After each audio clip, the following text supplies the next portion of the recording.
हिमालय पुत्री पार्वती बाल्यावस्था से ही निरंतर ध्यानस्थ रहना शिव अनुराग में।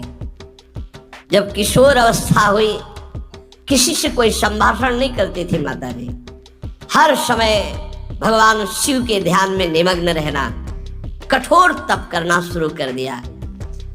जो बिल्व पत्र सूख कर गिर जाते थे, माता जी उसको अपने मुख में रख करके पा लेती। एक बिल्व पत्र, अपर्णा, शरीर सूखने लगा। माता जी का नाम अपर्णा। भारी तपस्या। भगवान शंकर को एकदम बोध हुआ कि सती का जन्म पार्वती के रूप में हिमालय के यहाँ हो चुका है और वो हमारे लिए कठिन तपस्या कर रहे हैं। तो सप्त ऋषियों को बुलाया और उनसे कहा कि जाओ इनके प्रेम की परीक्षा लो। जानते हैं, सब कुछ जानते हुए भी ये होता है। जैसे लोग कहते हैं भगवान जानते हैं अपने भक्त को, तो परीक्षा क्यों लेते हैं? तो पढ़ाया तो टीचर ने है, तो सालाना परीक्षा तो होगी ही कि तुम क्या पढ़े हो। ऐसे ही तुम्हारे प्रेम की परीक्षा होगी। तुम हरि को चाहते हो या हरि की रची हुई माया को? हरि की हुई रची हुई माया में आकर्षित हो गए तो 0 आ जाएगा, और हरि की तरफ देखते रहे, माया से बच गए तो नंबर आ जाएंगे। 100 के 100 आते हैं यहाँ, 98-96 नहीं आते। 2 ही चैप्टर हैं। हरि पसंद कर रहे हो या हरि की माया? हर भक्त के सामने आता है, तो प्रायः लड्डू ही खाने को मिलता है। बचता वही है जो मामे वे प्रपद्यन्ते माया में ताम तरन्ति थे, केवल हरि। पार्वती पहि जाई तुम प्रेम परीक्षा लेहु, गिरिहि पेरि पठयहु भवन दूरी करेहु संदेहु। हे सप्तऋषियों, जाओ, हमारी आज्ञा है। पार्वती की प्रेम की परीक्षा लो, यदि पास हो जाए तो उनको तपस्या से निवृत्त करो। बोलो महादेव जी प्राप्त हो जाएंगे। जाओ भवन को चली जाओ, तपस्या की आवश्यकता नहीं। ऋषियों ने जाकर के पार्वती जी को देखा, मानो मूर्तिमान तपस्या विराजमान हो, अस्थिमात्र हुए रहे शरीर, सूखे पत्ते बिल्व के। मुनि बोले, हिमांचल नंदिनी, इतना कठोर क्या प्राप्त करना चाहते हो? किसकी आराधना कर रहे हो?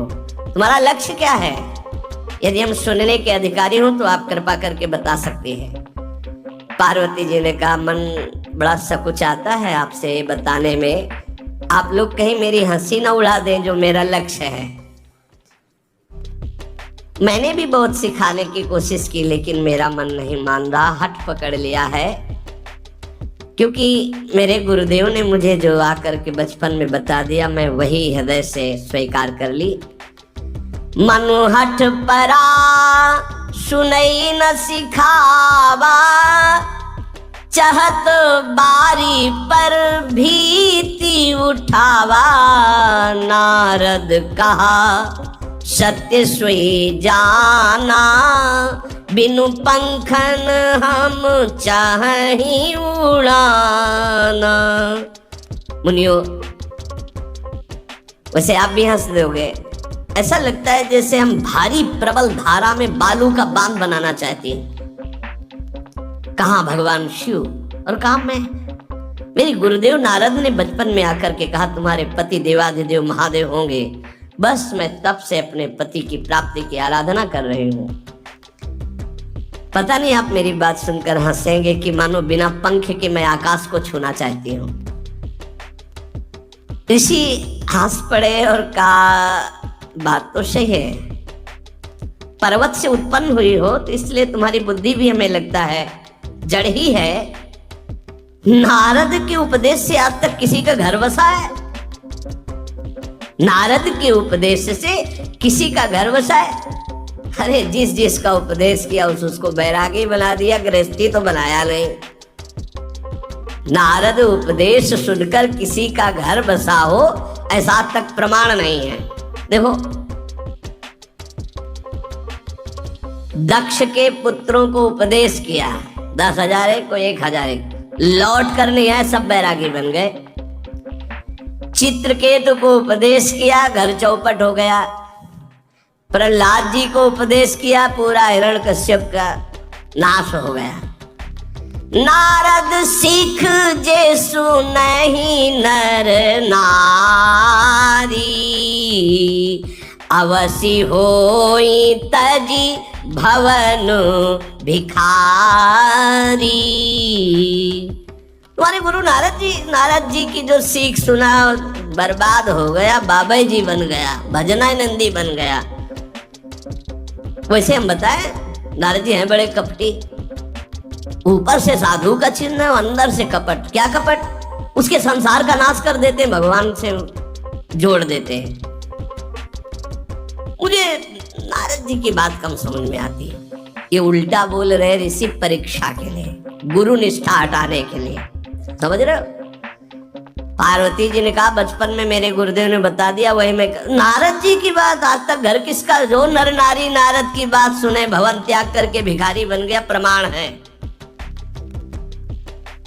उनके वचनों पर तुम विश्वास मान रही हो। महादेव जी को पति, निर्गुण नीलाज कुबेश कपाली, अकुल अगेह दिगंबर ब्याली। नारद जी ने तुम्हें भगवान शिव को पति, बिल्कुल निर्गुण। समझो, निर्गुण का मतलब दूसरा भी अर्थ होता है और एक अर्थ होता है कि कोई गुण नहीं। नीलाज, नंगे धड़ंगे घूमते कभी कभी, दिगंबर, कोई लज्जा नहीं। कुबेश, भाई सुंदर मुकुट लगाए हो, पोशाक पहने हो, नहीं, चिता की भस्म लगाए, मुंडों की माला पहने, बहुत बाघंबर डाल लिया, ये कुबेश है। कपाली, मनुष्य के मुंडों की माला। अकुल, आज तक कोई पता नहीं लगा कि किस कुल के हैं महादेव जी, क्योंकि सब कुलों के मूल है, मूल का मूल वही है, उनके मूल कोई है नहीं। आगे एक दीवाल नहीं है, 60,000 योजन का एक बरगद का पेड़ है, उसी के नीचे रहते। 60,000 योजन, 1 योजन 4 कोस, 1 कोस 3 किलोमीटर। कितना बड़ा वट वृक्ष? कैलाश में एक वट वृक्ष जिसके नीचे रहते 60,000 योजन का। 6 ऋतुएं शोभा देती उसी वट वृक्ष के। और कोई घर तो है नहीं महादेव जी के। और आभूषण भूल मत करना, बड़े बड़े विषैले सांपों का आभूषण कोई सोना चांदी नहीं पहनते महादेव जी। हमें लगता है ऐसा दूल्हा के लिए ऐसा तप। नारद जी ने ठग लिया तुम्हें, पागल बना दिया तुम्हें। देवादिदेव महादेव के सुनो, इन्हीं ने शिक्षा दी थी सती को। ऐसे बौरे पति मिले, आग में जाके शरीर भस्म करना पड़ा। इसलिए हम तुम्हें बता रहे हैं कि बहुत सुंदर दूल्हा हम देख के आए हैं। हम जान गए थे कि तुम तपस्या कर रही हो। हरि का नाम सुना? बैकुंठ में रहते हैं, बहुत सुंदर हरि है। यदि उनका आप वर्ण कर ले तो सुखी हो जाएंगे। बैकुंठ राजधानी, अब आभूषण उनके क्या कहना, पार्षद सही। ऐसे शिव जो चिता की राख लगाते हैं, सांपों की माला पहनते हैं, मुंडों की माला, सांप का जनेऊ, बाघंबर, हमें तो पसंद नहीं आए। और हमारी बात मान लो, ऐसे के पास स्त्रियां टिक नहीं सकती जिनके घर नहीं, आभूषण नहीं, धन नहीं, कोई भोग सामग्री नहीं, उदासीन, उनको किसी से मतलब नहीं। तो सुनो, हमारा विचार स्वीकार कर लो। अति सुंदर सुचि सुखद सुशीला, गावहि वेद जासु जस लीला, असबर तुम्हारी मिलावब आनी। बहुत सुंदर त्रिभुवनपति, बड़े सुशील गुणवान, जिनका यश वेद गाते गाते अघाते नहीं है, कोई दोष नहीं, सद्गुणों के समुद्र, लक्ष्मी पति, वैकुंठाधिपति। तुम्हें कुछ नहीं करना, हाँ बोलो, वो आएंगे, गरुड़ पे बैठाल के ले जाएंगे, तपस्या करने की जरूरत नहीं। पार्वती जी बहुत हंसी, सुनती भी हंसी कहा वचन भगवान। अच्छा अच्छा अच्छा, आपने ठीक कहा कि पर्वत से हमारा प्रादुर्भाव हुआ है, इसलिए आपको ये भी पता होगा कि पर्वत बहुत हठीला होता है, जहां डटा है वहीं डटा रह सकता है। सुनो,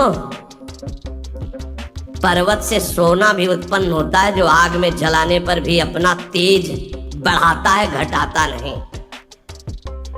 तुम मेरे गुरुदेव के प्रति ऐसा बोले कि वो जिसको उपदेश करते हुए उसका घर उजड़ जाता है, तो बसो भवन उजरो नहीं डरो, पर नारद बचन न मैं परिहरऊं। अपने गुरुदेव के एक भी शब्द को मैं नहीं काट सकती, चाहे मेरा जीवन रहे या ना रहे। बसन हमारा और हमारा भवन, हमारा श्रृंगार, हमारा सर्वस्व, ये मिले या ना मिले, पर हमारे महादेव जी मुझे मिले। तुम आभूषणों की, वसन भूषण की बात कर रहे हो, ग्रह की बात कर रहे हो, पद की बात कर रहे हो।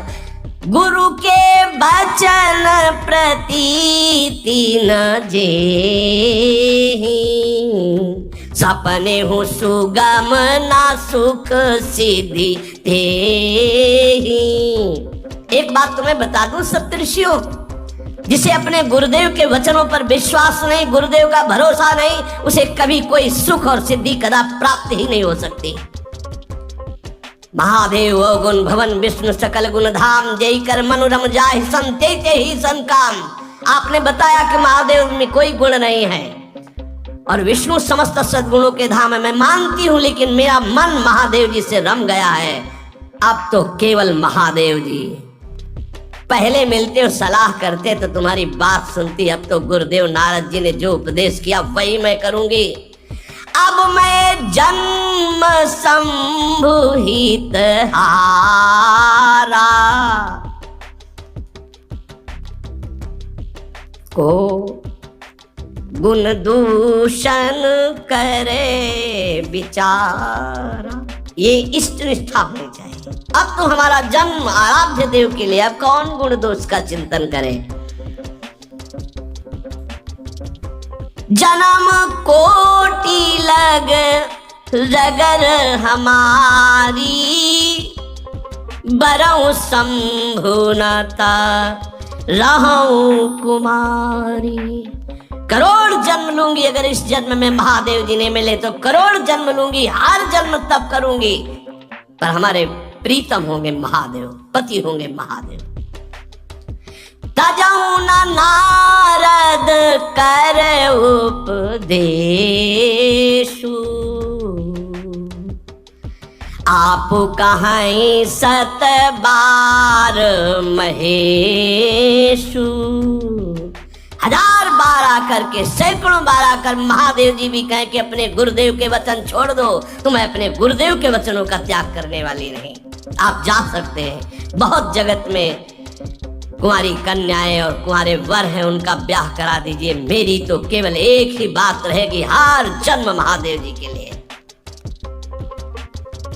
समस्त सप्तऋषियों ने साष्टांग दंडवत की और कहा, जगदम्बा आप नित्य शिव की अर्धांगिनी, भगवान शिव ने ही मुझे भेजा था आपकी परीक्षा के लिए। जाओ, भगवान शिव सब जान रहे हैं, ब्याह पक्का।